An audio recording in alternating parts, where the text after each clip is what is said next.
Computer science videos here today to show you guys in tutorial 11 how to delete a photo on Instagram using your iPhone.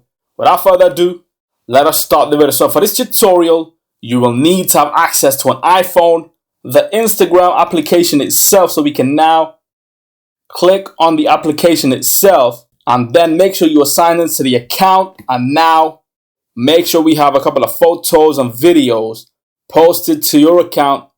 Go to the photo you wish to delete and now go to the right hand top corner of your screen where we have the three dots. Click on that.